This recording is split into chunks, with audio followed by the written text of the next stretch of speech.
Hello, day 3, it's kind of the morning still, and you can see it's sunny again, the sun's out, so that's nice. It has been raining, and I am very, very wet. My feet and my legs are soaked. I've been running through a lot of long wet grass and stuff, but it's nice because the sun's out, so it's warm, it's lovely. A bit windy, I don't know what the microphone's like, you know how it is, it's a bit of a pain.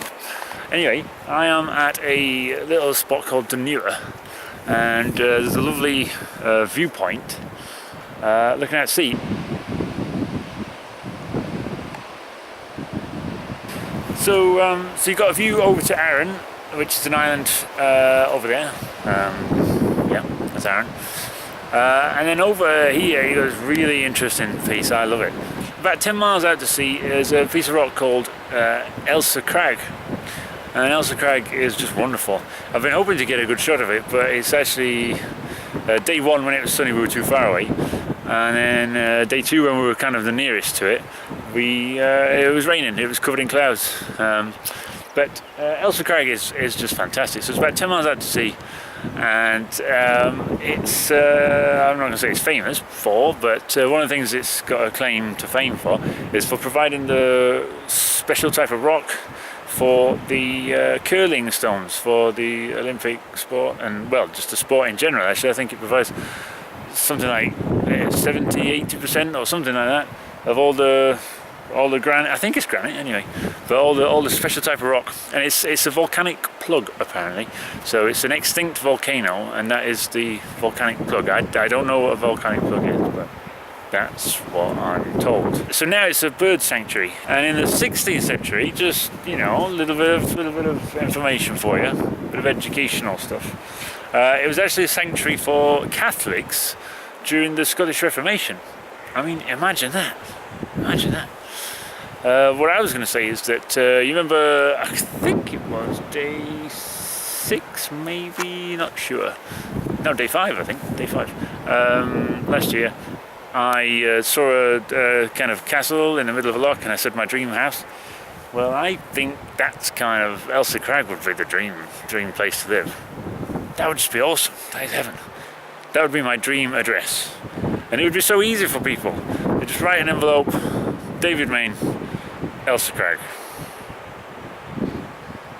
I mean, I might not get it, but I probably won't care.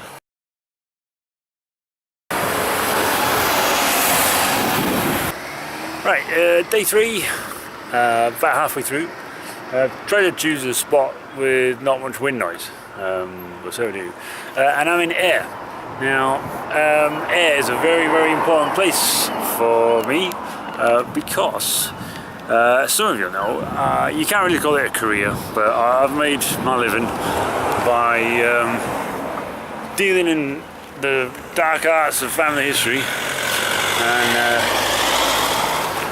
and trying to help people find out about their ancestors and stuff, because some people are like that and like that kind of thing.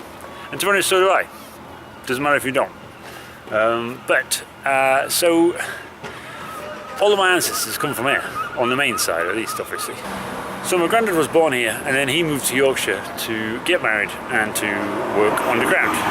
And that's not because he was a womble, that's because he became a miner. And I don't mean he discovered time travel. I don't mean he went back in time and became a child again. I mean he worked in the mines. He worked in the pits. Anyway, I wanted to put Ayr on this route because it's not a place I know that well, but I do from sort of doing this kind of research. I know some people might think, well, what's the point of that? They're all dead, Dave. You know, like a Red Dwarf thing. Everybody's dead, Dave. But I find it interesting. So a lot of my ancestors were living on a street called York Street. Pretty much all of my Ayr ancestors were carpenters, except for one. There's this one guy called Alexander, and he's a little bit different, and I like him for that. Never met him, obviously, because he's dead. Basically, York Street is just a short way away from the harbour, which nowadays is a terminal for the port of Ayr, which is a bit more busy than it probably was. And I just have pictures of this young boy, Alexander, coming for a walk down to the harbour, where I am now, and looking out to sea, and thinking to himself, I want a bit of that.